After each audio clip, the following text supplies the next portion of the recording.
మహానగరంగా తీర్చిదిద్దిన మాట వాస్తవం కాదా? ఈనాడు కనిపిస్తున్న హైదరాబాద్ నగరంలో ఉన్న Hitec City, outer ring road, అంతర్జాతీయ ఎయిర్పోర్ట్, మెట్రో రైలు, కృష్ణా గోదావరి జలాల తాగునీటి పథకాల ప్రణాళికలు, అదేవిధంగా విద్యకు సంబంధించి ఒక నాలెడ్జ్ హబ్గా తయారు చేయాలని ఐఎస్బి, నల్సర్ యూనివర్సిటీ, IIIT ఇట్లాంటి గొప్ప విద్యా సంస్థల్ని ఆనాడు కాంగ్రెస్ పార్టీ ఈ రాష్ట్రానికి నగరానికి తీసుకొచ్చింది.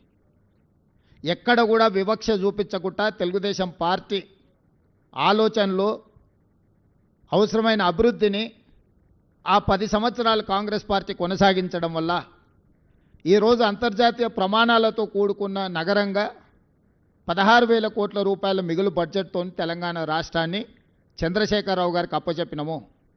మీడియా మిత్రులకు ఈరోజు నేను విజ్ఞప్తి చేస్తున్నా, ఈ గ్రోత్ ఇంజన్స్ మొత్తం కాంగ్రెస్ పార్టీ తీసుకొచ్చినాయి కదా. ఈరోజు ఐటీ కంపెనీలు, ఫార్మా కంపెనీలు, విద్యా సంస్థలు, మెట్రో రైలు, మెట్రో జలాలు, ఔటర్ రింగ్ రోడ్డు, హైటెక్ సిటీ, అంతర్జాతీయ airport, knowledge park, financial district, American consulate, ఇతర దేశాలకు సంబంధించిన కౌన్సిలేట్ జనరల్స్ని హైదరాబాద్కి రప్పించి ఈ హైదరాబాద్ నగరానికి అంతర్జాతీయ గుర్తింపు తీసుకొచ్చింది 2004 నుంచి 2014 సంవత్సరంలో కాదా? ఇదే కాదు, 2013 సంవత్సరంలో ఐటీ ఉద్యోగాలను పెంచాలని ITIR కారిడార్ను తెలంగాణ రాష్ట్రానికి మన్మోహన్ సింగ్ గారు ఇస్తే మోడీ గారు, చంద్రశేఖరరావు గారు 2017లో ఐటీ కారిడార్ను రద్దు చేసి లక్షలాది మంది ఐటీ నిపుణుల యొక్క ఉద్యోగ ఉపాధి అవకాశాలను పోగొట్టింది కేసీఆర్, నరేంద్ర మోడీ గారు కాదా? ఈరోజు ప్రత్యక్షంగా లక్షలాది ఉద్యోగాలు, లక్షలాది కోట్ల రూపాయల ఆదాయం ఈ రాష్ట్రానికి వచ్చింది అని అంటే 2004 నుంచి 2014 వరకు ఆనాటి ప్రభుత్వం తీసుకున్న భవిష్యత్ కార్యాచరణ కాదా? మరి 2014 నుంచి 2024 వరకు చంద్రశేఖరరావు గారు, నరేంద్ర మోడీ గారు, కిషన్ రెడ్డి గారు, కేటీఆర్ ఈ నలుగురు కలిసి హైదరాబాద్ నగరంలో చేసిన అభివృద్ధి ఏదో ఒకటి చెప్పండి. వరదలు వచ్చినప్పుడు హైదరాబాద్ నగరం నిండా మునిగిపోతే కేంద్రం నుంచి చిల్లి గవ్వ కూడా కిషన్ రెడ్డి గారు తీసుకురాలి కేంద్ర మంత్రిగా. సచివాలయంలో ఉన్న దేవాలయాన్ని కూలగొడితే కూడా, సచివాలయంలో ఉన్న మసీదును కేసీఆర్ కూలగొడితే కూడా, కిషన్ రెడ్డి గారు సొంత నియోజకవర్గంలో ఇంత దుర్మార్గం జరిగితే కూడా ప్రశ్నించలేదు. వాళ్ళు పదే పదే చెప్పే కమాండ్ కంట్రోల్ రూమ్, సచివాలయం, ప్రగతి భవన్, కాళేశ్వరం ప్రారంభించి పూర్తి చేసినవి ఈ 4 చంద్రశేఖరరావు తెలంగాణ రాష్ట్రంలో. 1,50,000 కోట్ల రూపాయల అంచనాలతో మొదలుపెట్టిన కాళేశ్వరం 1,02,000 కోట్ల రూపాయల బిల్లులు చెల్లించిండు కాంట్రాక్టర్లు. కాళేశ్వరం కట్టడం, కాళేశ్వరం కూడడం 3 సంవత్సరాలలో జరిగిపోయింది. 1,00,000 కోట్ల రూపాయలు గోదావరి పాలైపోయినాయి. ప్రగతి భవన్ ఆయన విలాసవంతమైన జీవితాన్ని సేదతీరడానికి మాత్రం ఉపయోగపడ్డది తప్ప గద్దరన్న లాంటి వాళ్ళని ప్రగతి భవన్ గేటు దగ్గర గంటల కొద్దీ ఎండలో కూర్చోబెట్టింది తప్ప పేద ప్రజలకు ప్రవేశం లేని, తెలంగాణ పేద ప్రజలకు ప్రవేశం లేని నిషేధాజ్ఞలు ఉన్న ప్రగతి భవన్ కేవలం చంద్రశేఖరరావు గారికి, వారి కుటుంబానికి ఉపయోగపడ్డది తప్ప తెలంగాణ రాష్ట్ర ప్రజలకు ఏమైనా ఉపయోగపడ్డదా?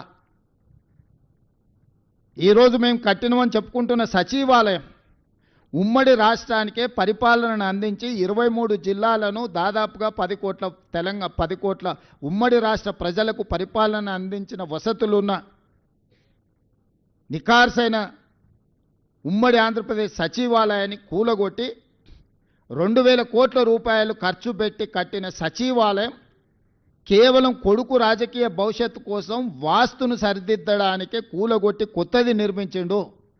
కొత్తగా ఏమైనా ప్రజలకు ఆ సచివాలయం వల్ల అదనపు సౌలభ్యం ఏమైనా వనకూరిందా? అదనపు ప్రయోజనం ఏమైనా ఉన్నదా? ప్రభుత్వంలో సచివాలయం కట్టడం వల్ల నూతనంగా ఏమైనా ఉద్యోగాలు వచ్చినాయా? ఎవరికైనా ఉపాధి కానీ, ఎవరికైనా భవిష్యత్ ప్రణాళికలకు ఆ సచివాలయం అని పనికొచ్చిందా? కేవలం నీ కొడుకును ముఖ్యమంత్రిని చేయాలన్న ఆలోచనతో వాస్తు సరిగ్గా లేదని ఇంకా 100 సంవత్సరాలు సేవలు అందించగలిగిన భవనాలను కూల్చేసి ఎల్ఎన్టీ లాంటి సంస్థలు కట్టిన భవనాలను కూల్చి ఇప్పుడున్న సచివాలయం కట్టినావు. పేద ప్రజలకు ఆ సచివాలయం వల్ల అనాపైస ప్రయోజనం ఏమైనా వనగూరిందా? కమాండ్ కంట్రోల్ రూమ్ ద్వారా ప్రతిపక్ష నాయకుల ఇళ్ల ముందు సీసీ కెమెరాలు పెట్టి కమాండ్ కంట్రోల్ రూమ్లో కూర్చొని చూసుకోవడానికి ప్రతిపక్షాల మీద తనంటే గిట్టని వాళ్ళ మీద పాత్రికేయ మిత్రుల మీద నిఘబెట్టడానికి కమాండ్ కంట్రోల్ రూమ్ కట్టినవు తప్ప కమాండ్ కంట్రోల్ రూమ్ అంతకుముందు ఎవరినన్నా లోపలికి రానిచ్చిండ్రా? లోపల ఏముందో అదొక గండికోట రహస్యం. సద్దాం హుస్సేన్ ఆయన లాంటి వాళ్ళని 6 మందిని నకిలీలను తయారు చేసిండంట ప్రాణరక్షణ కోసం. ఎక్కడికి వెళ్ళినా వాళ్ళు ముందుగా వెళ్తే ఎవరు సద్దాం హుస్సేనో తెలియక ఎవరిని చంపాలనో ఆలోచన చేస్తారని భయంతో కుటుంబ సభ్యులు కూడా సొంత భార్య కూడా అత్యాయత్నం చేస్తుందనే భయంతో నకిలీ సద్దాం హుస్సేన్లను తయారు చేసి నమూనాలను పెట్టి ప్రాణభయంతోనే రక్షణ కల్పించుకున్నాడని మనం చాలా వార్తలు చదివినాం. ఇలా చంద్రశేఖరరావు గారు ప్రాణభయంతో తనను కాపాడుకోవడానికి ప్రగతి భవన్లో బుల్లెట్ ప్రూఫ్ అద్దాలు బాత్రూంలో కూడా పెట్టుకునే పరిస్థితి వచ్చింది.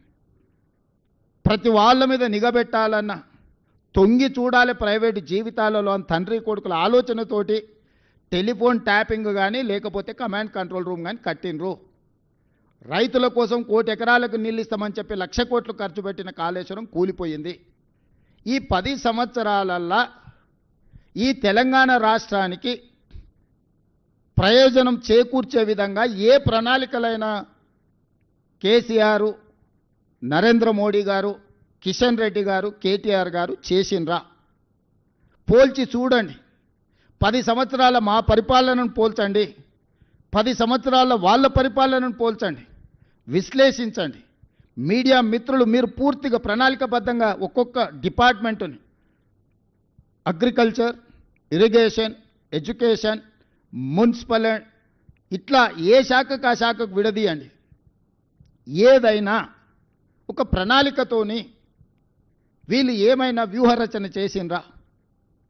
16,000 కోట్ల మిగులు బడ్జెట్తో అప్పచెప్తే 8,11,000 కోట్ల రూపాయల అప్పుతోని మాకు అప్పచెప్పారు. ఏ ఒక్కరోజు కూడా భవిష్యత్ ప్రణాళికలను ఏమైనా రచించిండ్రా? హైటెక్ సిటీ పక్కన కట్టిన శిల్పారామం కూడా ఆనాడు మేము నిర్మించిందే. ఈరోజు ఐటీ కంపెనీలు కానీ, ఫార్మా కంపెనీలు కానీ, ఎడ్యుకేషనల్ ఇన్స్టిట్యూట్స్ ఐఎస్బి కావచ్చు, నల్సర్ కావచ్చు, IIIT కావచ్చు, ఇట్లా చెప్పుకుంటూ వెళ్తే చాలా అంతర్జాతీయ ప్రమాణాలు కలిగిన విద్యా సంస్థలు ఈరోజు సిలికాన్ వ్యాలీని మనోళ్ళు డిక్టేట్ చేయగలుగుతున్నారంటే ఆనాడు మేము ఏర్పాటు చేసిన విద్యా సంస్థలే ఈరోజు ప్రపంచ స్థాయిలో మనకు గుర్తింపు తీసుకొచ్చినాయి. ఒక్క అదనపు ఎయిర్పోర్ట్ అయినా మన తెచ్చిండా? మేం కట్టిన శంషాబాద్ అంతర్జాతీయ ఎయిర్పోర్టే తప్ప 10 సంవత్సరాలల్లో ఒక్క కొత్త రైల్వే లైన్ కానీ, ఒక్క కొత్త అంతర్జాతీయ ఎయిర్పోర్ట్ కానీ, పోనీ డొమెస్టిక్ ఎయిర్పోర్ట్ కానీ, లేకపోతే మనకు ఇలాంటి అభివృద్ధి కార్యక్రమాలు ఏమైనా తీసుకొచ్చిండ్రా వీళ్ళిద్దరూ? మనం ఇచ్చిన ITIRను రద్దు చేయడం తప్ప, AIBP ప్రాజెక్టుల కింద మనం ఇచ్చిన ప్రాజెక్టులను రద్దు చేయడం తప్ప సాగునీటి ప్రాజెక్టుల మీద